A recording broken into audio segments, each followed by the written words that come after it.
Inclinemos nuestras cabezas para orar. Padre Celestial, qué felicidad es estar en tu casa de oración en tu santo sábado.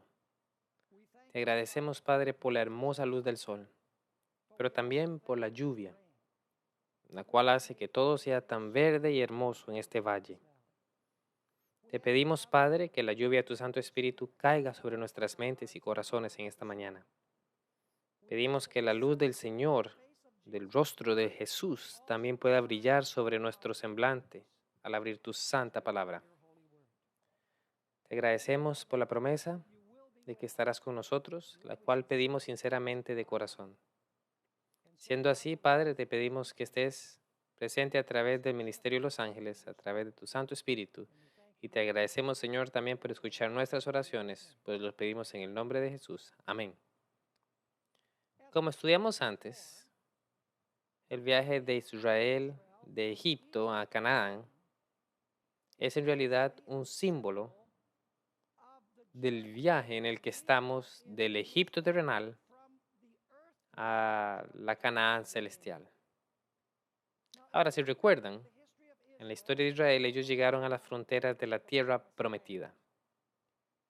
Y fue el plan de Dios introducir a Israel inmediatamente a la tierra prometida. Pero debido a una falta de fe, debido a la incredulidad, encontramos que Israel no entró a la tierra prometida. Tuvieron que deambular por la tierra prometida por 40 años. De modo que toda esta generación, a excepción de 2 hombres y todos los jóvenes de 18 años y menores, fueron por el desierto por 40 años debido a la incredulidad. En otras palabras, hubo una demora en la llegada a la tierra prometida.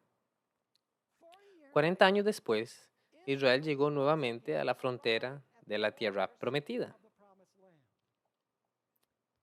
Ustedes se podrán imaginar lo que habrá sido para ellos. Estuvieron 40 años en el desierto, por lo menos los jóvenes de 18 años. Y ahora llegaron al valle de Sittim, el cual está en el este del río Jordán. El valle está lleno de fuentes de aguas, claras aguas. Tiene una abundancia de árboles, principalmente palmeras y árboles de acacia. Es absoluta y exuberantemente hermoso, una delicia para los ojos. Imagínense en esta escena después de pasar 40 años viendo solamente sol, arena, rocas, serpientes y polvo. Y ahora ven esta hermosa escena, arroyos cristalinos, palmeras hermosas. Y al mirar al este, pueden ver más allá del río Jordán el brillo de la ciudad de Jericó, conocida como la ciudad de las 1000 palmeras. Pero amigos, aquí en el valle de Sittim, Israel enfrentaría un enemigo más formidable que el que enfrentarían al atacar las ciudades de la tierra prometida. En ese valle espectacular, Israel enfrentaría una tentación mucho, pero mucho mayor que cualquiera que hubieran enfrentado hasta ese momento. De hecho, ahí, en ese valle exuberante y hermoso, habría un gran zarandeo final antes de que Israel entrara en la tierra prometida. De hecho, podemos ver la primera llegada a la frontera con Canaán como el alfa de las apostasías. Y esta segunda llegada, 40 años después, puede ser el omega de las apostasías. Es interesante notar cómo se veía este lugar. Y sí, era hermoso. Sí, tenía arroyos cristalinos. Sí, tenía árboles maravillosos. Sí, era un deleite para la vista. Pero en ese lugar había todo tipo de prácticas idolátricas. Es más, el incesto, la homosexualidad y la prostitución hacían de las suyas ahí. Actos despreciables de idolatría eran practicados allí. De hecho, el dios principal que era adorado en los lugares altos era Baal, el dios sol. De modo que Israel, en este lugar hermoso, lozano y maravilloso, después de estar en el desierto seco y desolado, se enfrentó a las tentaciones que existieron en ese hermoso lugar. Ahora, quiero que noten, al iniciar el estudio esta mañana, que a lo largo de la humanidad, el diablo ha usado dos métodos para probar y destruir al pueblo de Dios, como individuos y también como grupo corporativo. El primer método que ha usado es la persecución. Ha intentado destruir físicamente al pueblo de Dios mediante la persecución de la faz de la tierra. Pero hay un segundo método que usa para probar y destruir al pueblo de Dios. Y no es la persecución, no es destruir físicamente al pueblo de Dios, es la infiltración o el corromper al pueblo de Dios desde adentro. Y aquí, en la frontera de la tierra prometida, vemos los dos intentos del diablo de probar y destruir al pueblo de Israel usando estos dos métodos. Ahora vamos al libro conmigo en número 22, versículo 20, Números capítulo 22, y vamos a leer número 22 al 26 en nuestro estudio hoy. Y es la apostasía final en el campamento de Israel antes de entrar a la tierra prometida. Y vamos a notar que el diablo intentó usar el primer método y fue en realidad exitoso al usar el segundo método. Noten número 22, 1. Dice ahí: partieron los hijos de Israel y acamparon. Esa es una palabra importante. Acamparon en los campos de Moab junto al Jordán frente a Jericó. Ahora, el plan de Dios era que Israel llegara y entrara a la tierra prometida inmediatamente. Pero en este versículo se nos dice que Israel decidió acampar en los campos de Moab. Ahora en el versículo 13 nos dice que cuando el rey de Moab escuchó que Israel había llegado a la frontera de la tierra prometida, se asustó de muerte junto con su gente. Noten Números 22, 3. Y Moab tuvo gran temor a causa del pueblo, porque eran muchos, y se angustió Moab a causa de los hijos de Israel. Ustedes ven, ellos sabían que Israel había pasado 40 años en el desierto. ¿Quién podía vivir 40 años en el desierto sin que la ropa se le desgaste? ¿Quién puede vivir 40 años en el desierto y encontrar suficiente agua para beber o suficiente alimento para comer? Ellos sabían que era la preservación milagrosa de Dios la que había guardado a Israel en medio del desierto. Y ahora que Israel llega a la frontera de la tierra prometida, Balac tuvo gran temor. Así que Balac tuvo un plan. Iba a maldecir a Israel. Y si lo podía maldecir, entonces podía tomar sus ejércitos y destruirlos. Ahora Balac había escuchado que Israel tenía cierto profeta llamado Balaam. Era un interno. De hecho, Balaam era un profeta fiel de Dios al principio. Entonces, Balac dijo, tal vez si pudiera incitar a Balaam, el profeta, para que vaya y maldiga a Israel, para que cuando les llegue con mis ejércitos sea capaz de destruirlos.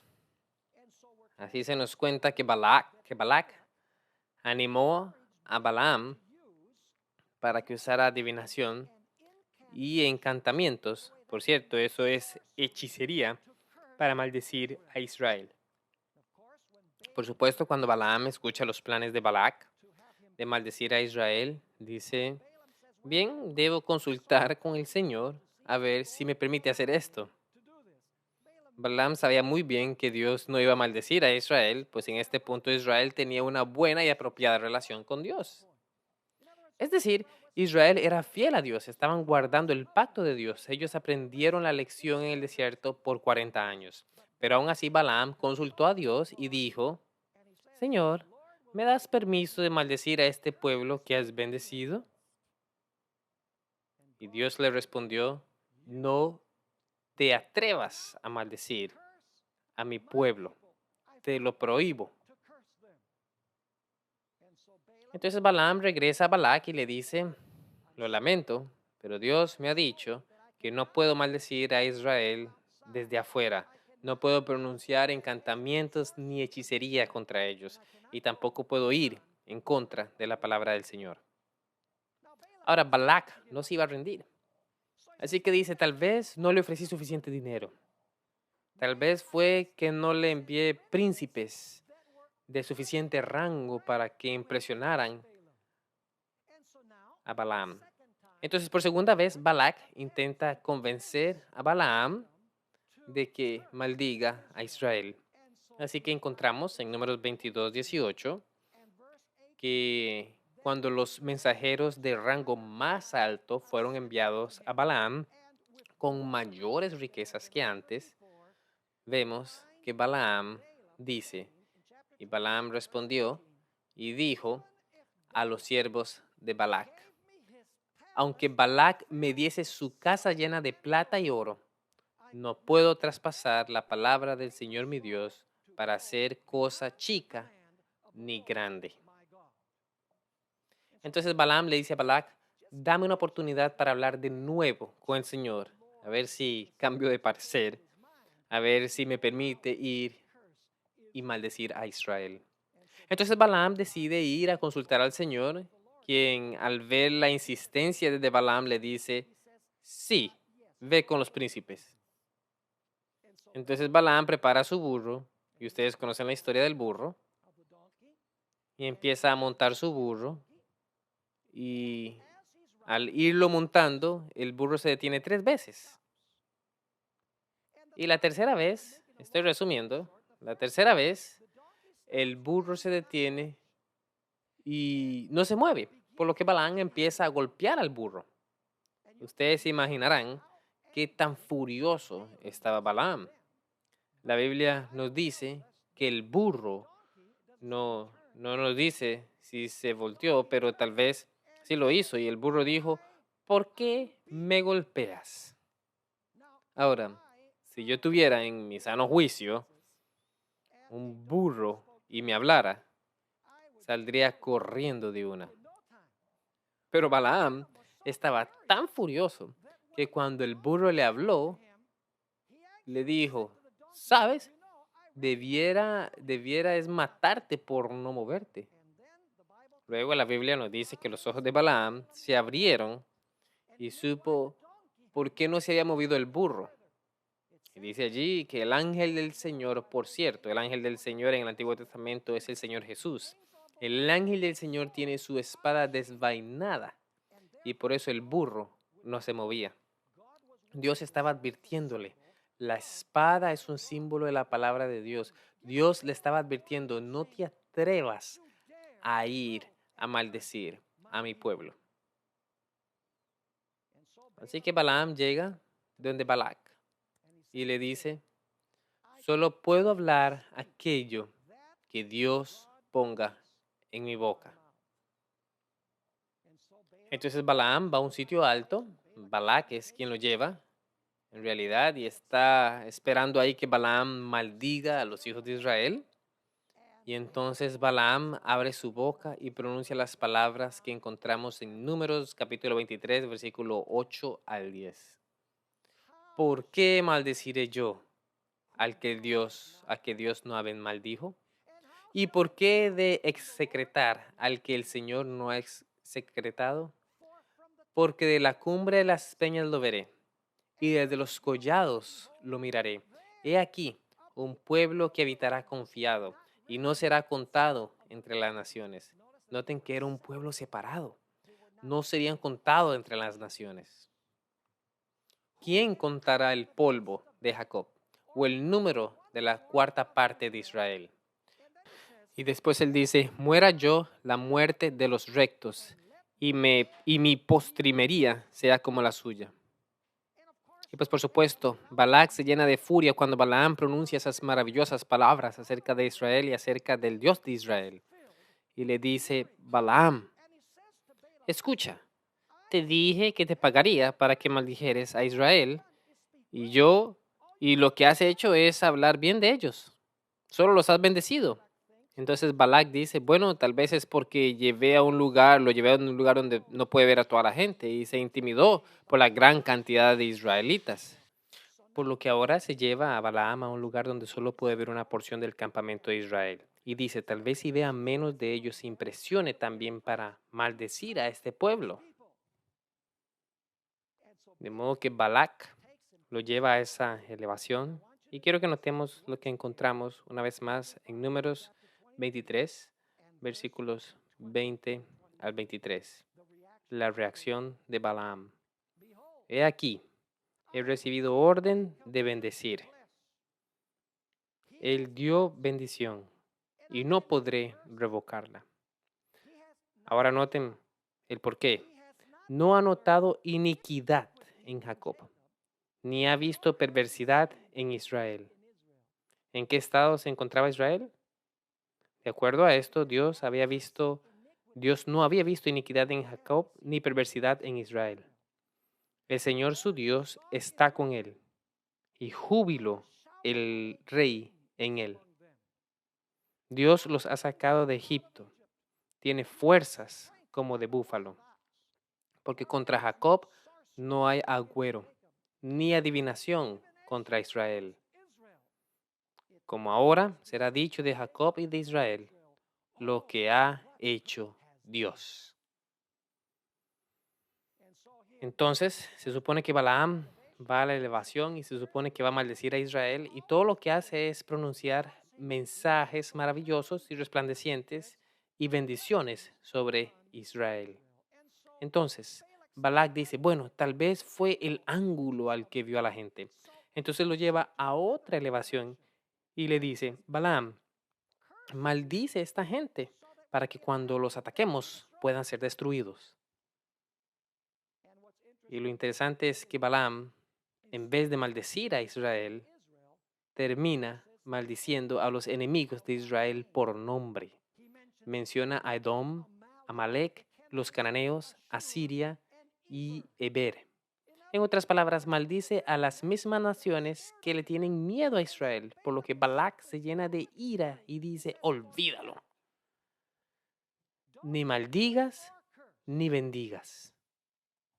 Y ahora Balaam, claro, queriendo el dinero y queriendo el poder y el prestigio, empieza a pensar y dice, ¿qué puedo hacer para ganarme esas riquezas que Balak me ofreció?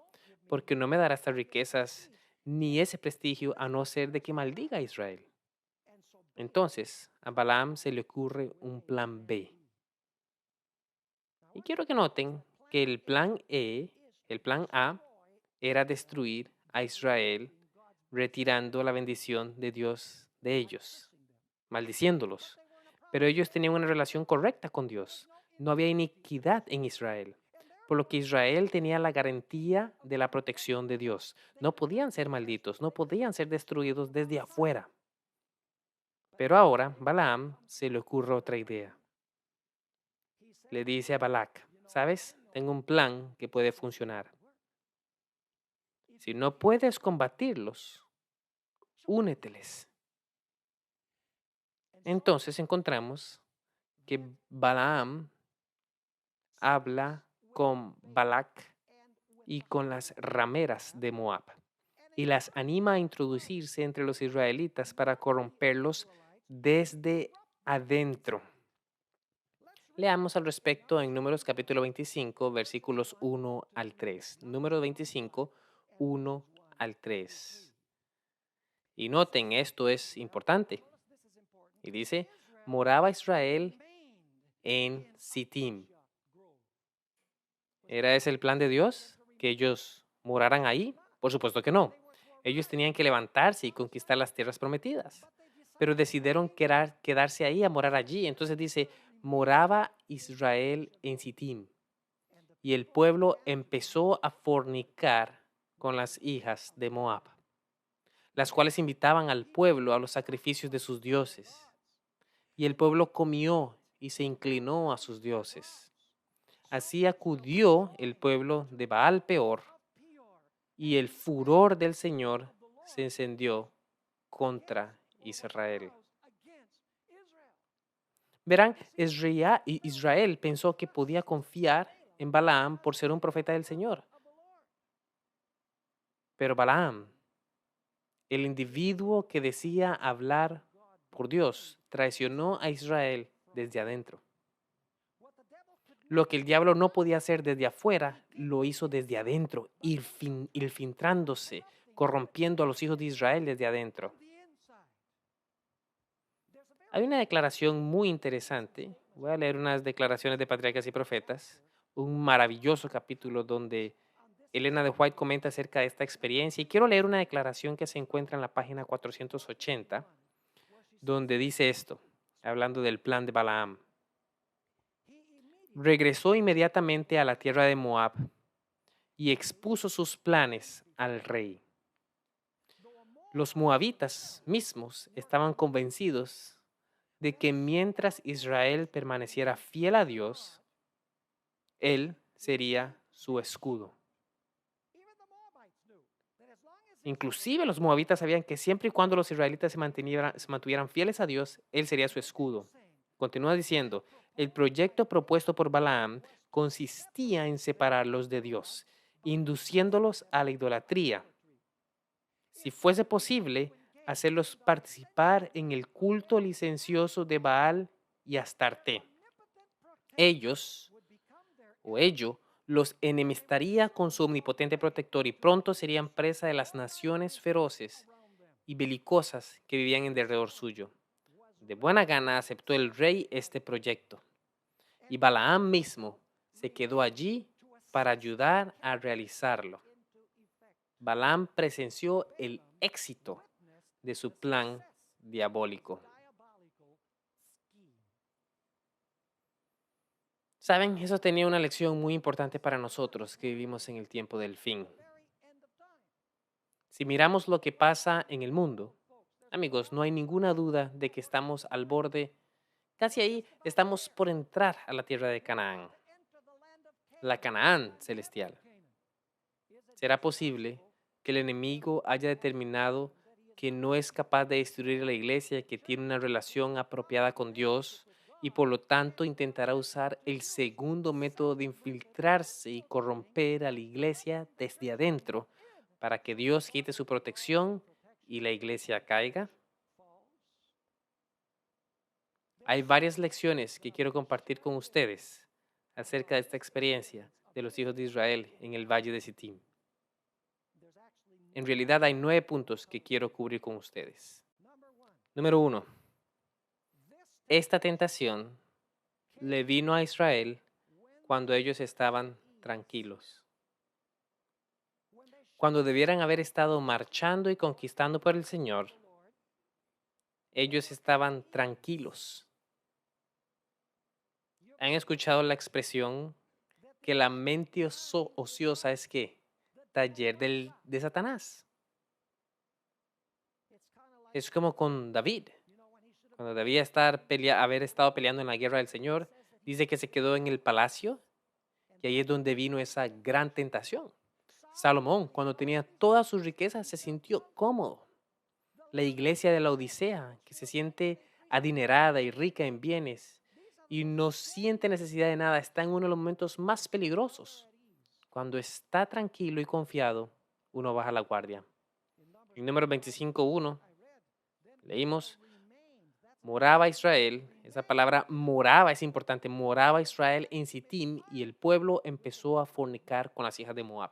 En Patriarcas y Profetas, página 499 en español, encontramos este comentario. Los israelitas fueron inducidos al pecado precisamente cuando se hallaban en una condición de ocio y seguridad aparente. Elena de White continúa diciendo que ellos debieran haber estado meditando en la bondad de Dios, debieron haber estado orando al Señor a medida que se preparaban para conquistar las naciones de Canaán, pero en vez de eso estaban confiados, es decir, la mayor tentación vino cuando bajaron la guardia. La segunda lección importante de la que quiero que hablemos en este episodio es que la gente tenía más que temer de adentro que los de afuera. Ellos fueron traicionados por un infiltrado que tenía un deseo de riquezas, popularidad y poder. Nuevamente, en el libro de Patriarcas y Profetas, página 490, encontramos estas palabras. Los traidores que moraban dentro de los muros fueron quienes destruyeron las fortalezas de los sanos principios y entregaron a Israel en manos del adversario. No solo aprendemos la lección que cuando estamos confiados, en vez de prepararnos para la batalla y luchar las batallas del Señor, estamos en peligro, sino que también descubrimos que los peores enemigos que incitan al pueblo de Dios a la apostasía no vienen de afuera, sino de adentro. Tercera lección. El proceso de apostasía fue lento. Elena de White dijo que las rameras de Moab, noten esta palabra, dijo que empezaron a introducirse. Ahora, cuando un ladrón viene, introducirse de hecho tiene que ver con un ladrón. Cuando viene un ladrón, él dice, aquí estoy, aquí estoy. No. Ellas empezaron a meterse al campamento. De hecho, dice que ellas empezaron a fingir interés en la religión de Israel. Y tal vez los israelitas pensaron, ¿saben? Tal vez podamos convertirlas a estas personas, pues están mostrando interés en nuestra religión, están mostrando un interés en nuestro Dios. En otras palabras, al principio, la apostasía no tuvo lugar abiertamente. Fue un proceso lento, gradual y casi imperceptible. Nuevamente encontramos estas palabras en Patriarcas y Profetas, página 483 en español. Por doquiera se encontraban lugares notorios por su idolatría y su libertinaje. ¿Saben? Podría describirles algunas de las cosas que los arqueólogos han descubierto, pero si lo hago sería vergonzoso para mí y para ustedes. Así de malo era lo que los arqueólogos han descubierto en términos de libertinaje y el incesto y la homosexualidad y la corrupción de ese sistema religioso.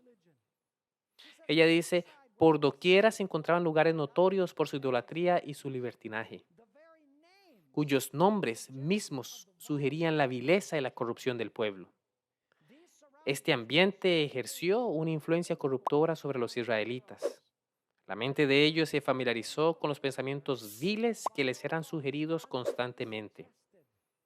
La vida cómoda e inactiva, vean esa idea de nuevo aquí, la vida cómoda e inactiva produjo sus efectos desmoralizadores y casi inconscientemente se fueron alejando de Dios y llegaron a una condición en la cual iban a sucumbir fácilmente a las tentaciones. Con suavidad, imperceptiblemente. Ellos casi ni se daban cuenta de lo que estaba pasando, pero sus ojos y sus mentes estaban exhastiados con la religión y con las prácticas de la sociedad. También encontramos esta declaración.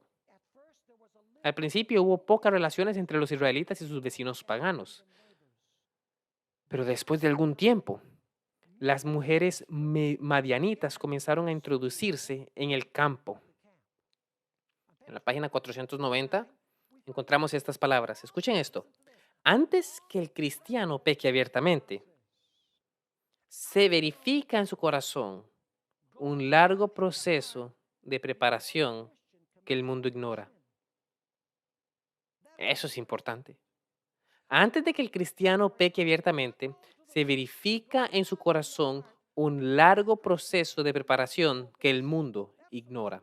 Por eso, dijo el Señor Jesús, aquel que mira a su mujer para codiciarla ya adulteró en su corazón. El acto de adulterio no sucede de un día para otro. El acto de la homosexualidad no pasa de un día a otro. En realidad, ese es el resultado de un proceso largo, lento y gradual, donde la mente es corrompida. Y cuando eso pasa, el resultado es que la vida o las acciones son contaminadas. Ella continúa diciendo, la mente no desciende inmediatamente de la pureza y la santidad a la depravación, la corrupción y el delito. Se necesita tiempo para que los que fueron formados en semejanza de Dios se degraden hasta llegar a lo brutal o satánico. Otra lección muy importante que aprendemos, la cuarta, de esta experiencia es que ni siquiera los líderes en Israel percibieron los peligros de lo que estaba pasando. Y permítanme leerles unas cuantas declaraciones sobre este mismo punto que estamos hablando. Miren lo que dice en la página 484 de Patriarcas y Profetas. La aparición de ellas, las mujeres de Moab, la aparición de ellas no causó alarma y tan cautelosamente llevaron a cabo sus planes que nadie llamó la atención de Moisés al asunto. Impresionante. Ni siquiera la atención de Moisés fue llamado al asunto. Continúan diciendo, por cierto, si Moisés hubiera visto esos peligros, hubiera hecho algo al respecto, pero no lo percibió. Fue lento y gradual. Continúa diciendo, estas mujeres tenían por objeto, en sus relaciones con los hebreos, seducirlos para hacerles violar la ley de Dios, llamar la atención a costumbres y ritos paganos e inducirlos a la idolatría. Ocultaron diligentemente estos motivos bajo la máscara de la amistad, de modo que ni siquiera los guardianes del pueblo lo sospecharon. Impresionante. Ni siquiera los guardianes del pueblo percibieron los peligros de los que estaban de lo que estaba metiéndose al campamento de Israel. Y noten que ellos ocultaron esto bajo la máscara de la amistad. Seamos amigos, ¿saben? No somos tan diferentes. Ustedes y nosotros, ustedes saben, uno podría prácticamente usar la palabra ecumenismo con respecto a lo que sucedió ahí. En Patriarcas y Profetas, páginas 485, encontramos estas palabras. Los jefes y hombres principales fueron los primeros en violar la ley. Y fueron tantos los culpables que la apostasía se hizo nacional. ¿Quiénes fueron los primeros en transgredir? Los líderes. Por cierto, ¿pasó esto también cuando Israel adoró el becerro de oro? Absolutamente. Aarón debió haberse mantenido como un líder fuerte y decir, no va a pasar esto y punto. Pero en vez de haber hecho eso, Aarón cedió ante la voluntad del pueblo. No tuvo las agallas morales de ser el líder que Dios quería que fuera. Patriarcas y Profetas, página 488. Encontramos este comentario aquí hablando de nuestro tiempo ahora. Mientras nos acercamos al fin del tiempo, mientras los hijos de Dios se hallan en las fronteras mismas de la Canaán celestial, Satanás, como lo hizo en el antaño, redoblará sus esfuerzos para impedirles que entren en la buena tierra. Tiende su red para prender toda alma. Y noten esto, no solo los ignorantes y los incultos necesitan estar en guardia. Él preparará sus tentaciones para los que ocupan los puestos más elevados en los cargos más sagrados. Y si puede inducirlos a contaminar sus almas, podrá, por su intermedio, destruir a muchos. La quinta lección es que como Israel estaba constantemente expuesto al pecado, sus mentes se adaptaron a esos pecados. Y el pecado se volvió menos ofensivo. Saben, hay un principio muy importante en 2 Corintios 3:18, donde dice que al contemplar somos ¿qué? Somos transformados. Y eso no solo aplica a contemplar al Señor, lo cual nos vuelve como Él, sino también a contemplar lo malo, lo cual nos hace más similares en carácter al enemigo. Ahora, en Patriarcas y Profetas, página 485, encontramos mencionadas algunas de las cosas que incitaron a los israelitas. Ella dice, hechizados por la música. Eso no es un problema hoy en día, ¿cierto? Y el baile y seducidos por la hermosura de las vestelas paganas, desecharon su lealtad al Señor. Mientras participaban, sigue diciendo, en la alegría y en los festines, el consumo de vino ofuscó sus sentidos y quebrantó las valles del dominio propio. Predominó la pasión en absoluto, y habiendo contaminado su conciencia por la lascivia, se dejaron persuadir a postrarse ante los ídolos. Ofrecieron sacrificios en los altares paganos y participaron en los ritos más degradantes. Eso fue Israel, quien hacía poco tenía una relación apropiada con Dios. Y no podían ser destruidos desde afuera.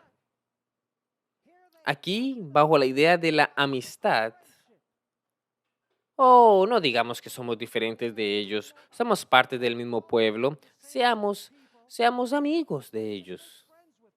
¿Saben?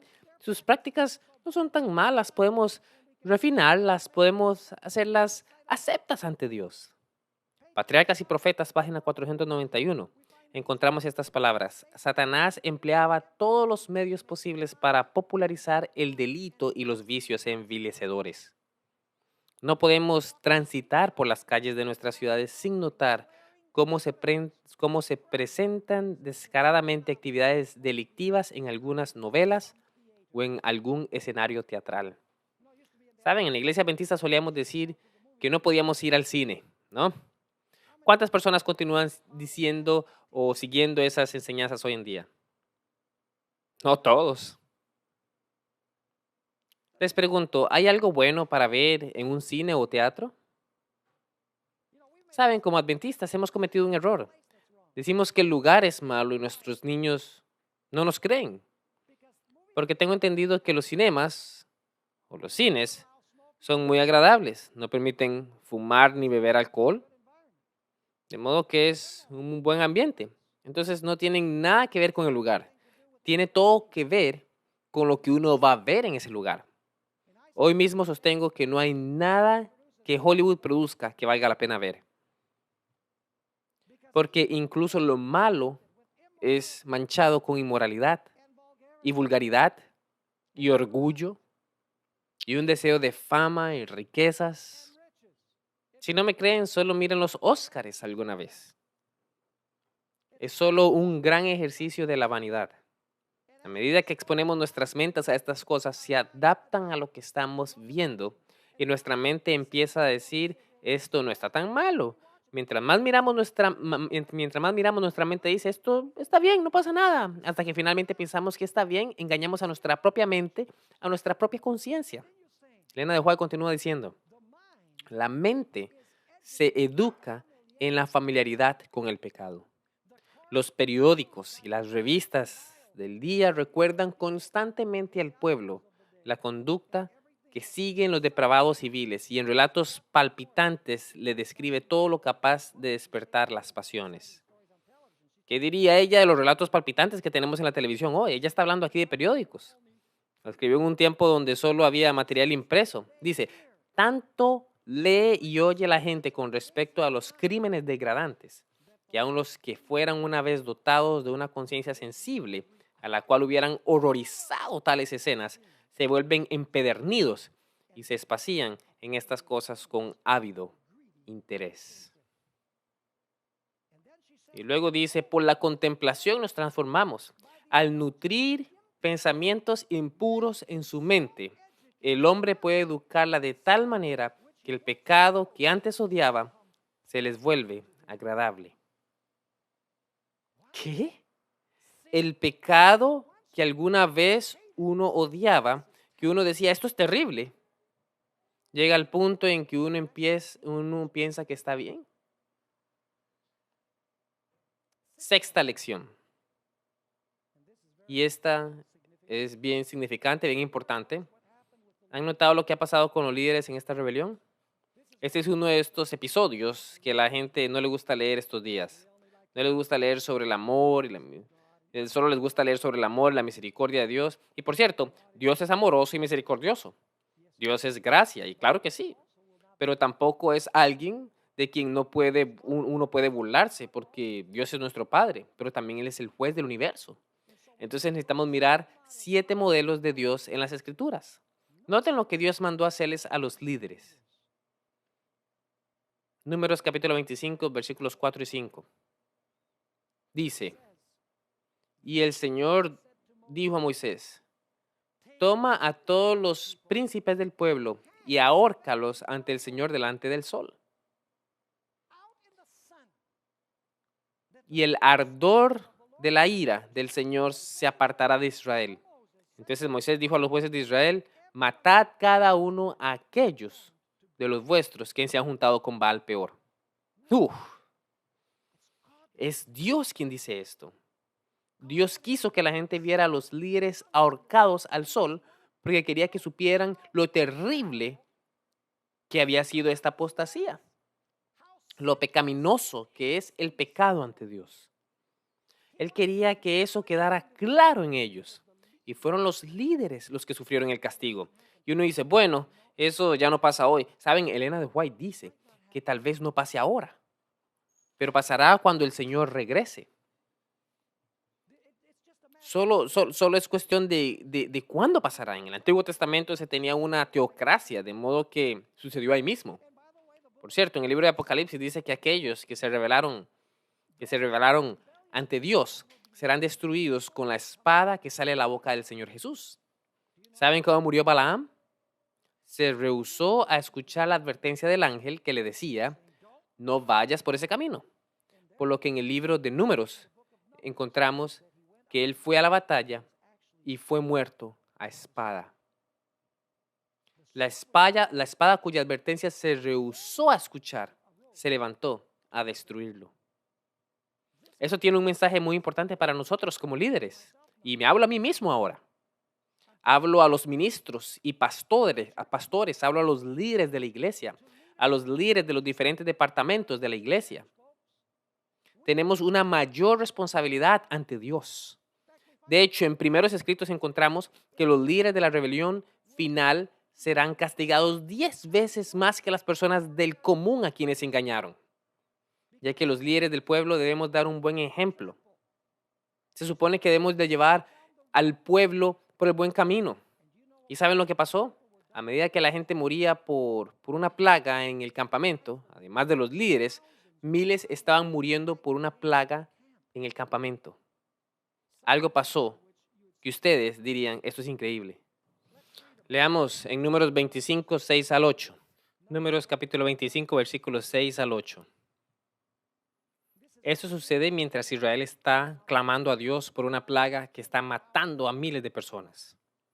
Y dice aquí, y aquí, un varón de los hijos de Israel vino y trajo una madianita a sus hermanos, a ojos de Moisés y de toda la congregación de los hijos de Israel. Mientras lloraban ellos a la puerta del tabernáculo de reunión. ¿Pueden creerlo? Es decir, Israel estaba llorando y aquí viene ese sujeto y presenta esta ramera ante la congregación de Israel a la vista de Moisés y de todos los que lloraban. Esto es rebelión pura contra Dios. Ahora noten, versículo 7. Y lo vio Fines, hijo de Eleazar, hijo del sacerdote Aarón. Y se levantó de en medio de la congregación y tomó una lanza en su mano y fue tras el varón de Israel a la tienda y lo alanzó a ambos, al varón de Israel y a la mujer por su vientre. Y después dice que cesó la mortandad de los hijos de Israel.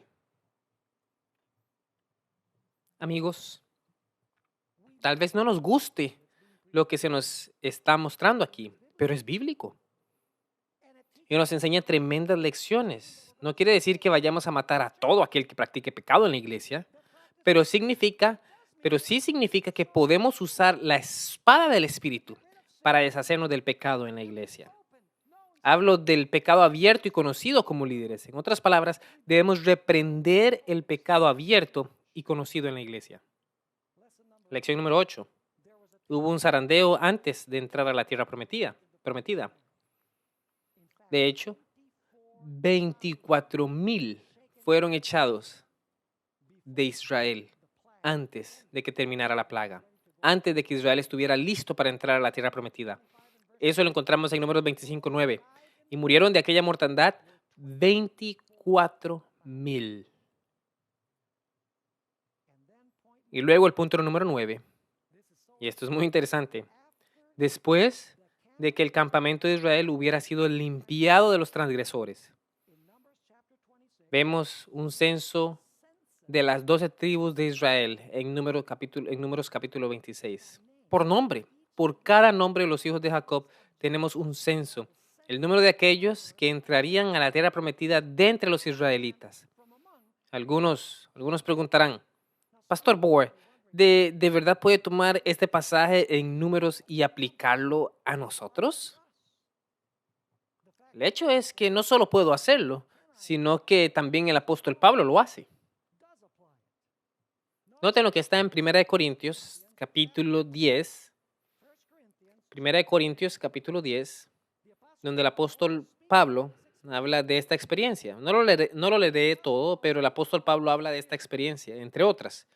Y noten lo que dice aquí en el versículo 11. Y estas cosas les acontecieron como ejemplo y están escritas para amonestarnos a nosotros, a quienes han alcanzado los fines de los siglos. ¿Ya estamos en el fin de los siglos? Sí. ¿Para quién fueron escritas estas experiencias entonces? Para nosotros. Les pregunto, ¿Dios todavía manda que nos separemos de las prácticas, filosofías e ideas pecaminosas del mundo? Si uno ve las iglesias cristianas de hoy, uno no ve ninguna diferencia entre los cristianos y los no cristianos. El vestido es el mismo, la comida es la misma, el entretenimiento es el mismo, la tasa de divorcio es la misma, la música es la misma. Prácticamente no se distinguen los cristianos de los no cristianos, pues el proceso de fermentación ya ha estado sucediendo. Y ustedes dirán, pastor, usted está siendo un poco fanático, está siendo legalista. A ver, les digo de qué trata todo esto, amigos. Para poder entrar al reino debemos reflejar el carácter de Dios. Debemos reflejar a Jesús. Y cuando miramos estas cosas y escuchamos esa música, participamos de este entrenamiento, entonces tendremos un carácter totalmente distinto al del Señor Jesús. ¿Cómo va el Señor Jesús llevarnos al cielo si tenemos un carácter totalmente opuesto al de Él? Se trata de Jesús. No se trata acerca de reglas, regulaciones y legalismo. Se trata de no exponer nuestras mentes, de no exponernos a aquello que corrompe y nos vuelve como el diablo, en vez de hacernos como el Señor Jesús. De eso se trata. Noten lo que dice aquí Santiago capítulo 4, versículo 4. Esto es el Nuevo Testamento, por cierto, para todo aquel que dice que solo el Antiguo Testamento habla de permanecer separado. Dice, oh almas adúlteras, ¿no sabéis que la amistad del mundo es enemistad contra Dios? Cualquiera, pues, que quiera ser amigo del mundo, podríamos decir Moab en el Antiguo Testamento, el que quiere ser amigo del mundo se constituye, ¿qué? Enemigo de Dios. ¿Ven? Las cosas. La cosa es que somos amigos de Dios o enemigos de Dios. Usando las palabras de George Bush, como diría él, o están conmigo o en contra mía. No hay otra manera. No se puede ser un cristiano o vivir como un mundano. Dios dice o son mis amigos o mis enemigos. Y lo que termina es esa actitud de uno hacia el mundo. Noten 2 Corintios 6, 14 y 18. 2 Corintios capítulo 6, versículos 14 y 18. Ya hemos leído esto y lo usamos para el matrimonio. pero aplica para mucho más que el matrimonio. Y dice aquí, no os unáis en yugo desigual con los incrédulos, es decir, los moabitas. Porque ¿qué compañerismo tiene la justicia con la injusticia? ¿Y qué comunión la luz con las tinieblas? ¿Y qué concordia Cristo con Belial? ¿O qué parte del creyente con el incrédulo? ¿Y qué acuerdo hay entre el templo de Dios y los ídolos? Porque vosotros sois el templo del Dios viviente. Como Dios dijo, habitaré y andaré entre ellos, y seré su Dios, y ellos serán mi pueblo. Pero hay una condición para que Dios sea nuestro Dios y nosotros su pueblo. Dice, por lo cual salid de en medio de ellos y apartaos, dice el Señor, y no toquéis lo inmundo. Y yo os recibiré y seré para vosotros por Padre, y vosotros me seréis hijos e hijas, dice el Señor Todopoderoso. Hay condiciones para ser hijos e hijas de Dios. Hay condiciones para que Dios sea nuestro Dios. Hay condiciones para que seamos su pueblo peculiar y especial. Las condiciones son salir de entre de ellos y ser apartados. Les pregunto, en el tiempo del fin, ¿va el enemigo a usar a las rameras espiritualmente hablando para tratar de incitar al pueblo de Dios a la apostasía? Ustedes ya han leído Apocalipsis capítulo 17, donde habla de la madre y las hijas del cristianismo apóstata, el cual tratará de incitar al pueblo de Dios a la rebelión contra él. Verán, el enemigo no es capaz de destruir a la iglesia cuando ésta tiene una relación apropiada con Dios. Entonces él dice, si puedo vencerlos, me les uniré. Pero en la iglesia adventista del séptimo día, de manera imperceptible, se nos ha puesto toda clase de prácticas mundanas. El vestido, la música, el entretenimiento, la televisión, los videojuegos, el cine, el sábado, la observancia del sábado negro, problemas o descuidos en nuestra dieta. Saben, en la iglesia adventista la gente solía no consumir bebidas cafeinadas. Ay, pastor, ahora sí se volvió un legalista. Está viviendo en la edad de piedra. Entonces, ¿qué pasó ahora que hace que la cafeína será buena para que no lo fue antes? ¿Pasó algo radical que santificara la cafeína? No lo creo. Es decir, si la cafeína era mala para la salud, también lo es hoy. Entonces, ¿quién cambió? No fue la cafeína. Lo que cambió fue nosotros, nuestra perspectiva de las cosas, porque nos hemos familiarizado con el mundo. Si quieren leer unos libros desafiantes que no han sido populares en la iglesia adventista, lean los libros escritos hace años por Joe Cruz, Creeping Compromise, Reaping the Whirlwind, Enemy at the Gate. Y si no les gusta la literatura adventista particular, lean el libro Love Not the World, de Watchman Nee. Ese teólogo chino que escribió un manual, es tremendo, incluso más fuerte de los que Joe Cruz, donde habla acerca de la necesidad de que la iglesia sea especial y única. Verán, igual que Israel, estamos a la frontera de la tierra prometida y el diablo lo sabe. Y habrá un tremendo zarandeo en el pueblo de Dios. Y lo que pueda ser echado fuera, será echado fuera. Y lo que será echado fuera es aquello que se haya conformado y adaptado a los estándares mundanos, de acuerdo tanto a la Biblia y al espíritu de profecía. Verán, la historia de Caín y Abel nos muestran que el diablo destruyó a Abel por persecución. Pero por supuesto, Abel murió como conquistador, pues fue fiel a Dios. Pero en Génesis capítulo 6 tenemos el otro método del diablo, unir a los hijos de Dios con las hijas de los hombres. ¿Ven? Ahí tenemos la idea de la amalgamación. Y claro, el diablo hizo mucho más al emplear eso, pues todo el mundo se corrompió, millones de personas. Cuando el diablo empezó a mezclar a los justos con los injustos, los hijos de Dios con las hijas de los hombres, solo quedaron 8 personas fieles a Dios. Entonces el enemigo dice, si no puedo destruir la semilla como lo hice con Abel, porque Dios levantó otra semilla, Seth, no lo puedo destruir con persecución, entonces mezclaré las 2 semillas, las amalgamaré y todo el mundo se volvió inmoral antes del diluvio. ¿Saben? En las fronteras de la tierra prometida, Dios también hará un censo. Eso se encuentra en Apocalipsis capítulo 7. ¿Han escuchado sobre el censo de los 144,000? Esos que son santos vivos cuando el Señor regrese. Los hijos de Jacob son mencionados por nombre y los números de cada tribu son mencionadas en el censo antes de entrar a la tierra prometida. Amigos, estamos al borde de la eternidad. Dios nos está diciendo que seamos serios con respecto a Él. Nos está diciendo que llenemos nuestras mentes y corazones con aquello que nos hará más como Jesús. Ser como Jesús, dice la canción, ser como Jesús. Todo el día seré como Jesús. De eso se trata todo. De hecho, necesitamos preparar un carácter especial para la eternidad. En Hebreos capítulo 12, versículo 14 dice que debemos desarrollar santidad, sin la cual nadie podrá ver al Señor. En Mateo capítulo 5, versículo 8 dice, bienaventurados los puros de corazón, pues verán a Dios. En Salmo 119 dice, tu palabra he escuchado en mi corazón, he escudado en mi corazón para no pecar en contra de ti. Primera de Juan 3:3 dice, todo el que tenga la esperanza de la venida del Señor se limpia y se purifica, así como el Señor es puro. El Señor Jesús tendrá una iglesia que será tamizada o zarandeada. Aquellos que se han conformado al mundo serán echados, pero Dios tendrá una iglesia que será sin mancha o arruga o cualquier otra cosa, sino que será pura y perfecta ante Dios.